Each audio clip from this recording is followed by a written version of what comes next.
what's a typical financing landscape look like for something like this? Because I've never done it.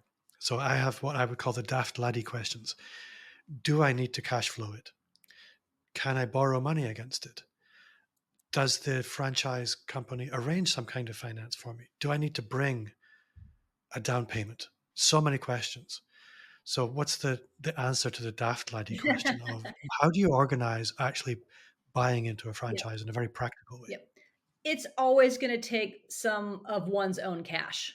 So, I think a way to look at this is the franchisor is not the bank. They may have banking relationships, and I think that's, especially with the more mature brands, they will have preferred lenders that are familiar with their business model, familiar with the financial model, familiar with the brand. The borrower still has to be a qualified borrower. It always comes down to that. And, I can speak to what I see in the US day in and day out, and it certainly may be different in other parts of the world. But our banking system, they're looking for people to have an appropriate level of cash injection, which is usually 10 to 30% of the whole investment need. People have to have good credit. They have to have an income, or they have to have 12 months of their personal living expenses plus the ability to pay the debt.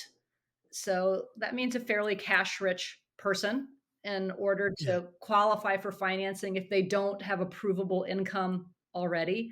The bank wants to get paid. So they most often, there are some get arounds, but not for most people. They're looking for the borrower to personally guarantee the business loan. Um, but that's a very, common systematized way for people to access some capital for their franchise. Other people, some lesser expensive, easier forms of capital are if someone owns their own home, an equity line of credit can be easier and less expensive than a small business loan. If someone has a stock portfolio that's not a part of a retirement plan, they can borrow against that. It's called a portfolio loan or a securities backed line of credit. That can be a attractive, lesser expensive form of financing. And what a lot of people don't know, a very popular, this only you only become aware that this is popular once you start actually looking at it. It's not common knowledge that there are some attractive ways that people can utilize dollars that are in a retirement plan, and Mm. that where you're not triggering a tax consequence, you're not triggering penalties, but that can be a really attractive way for people to access.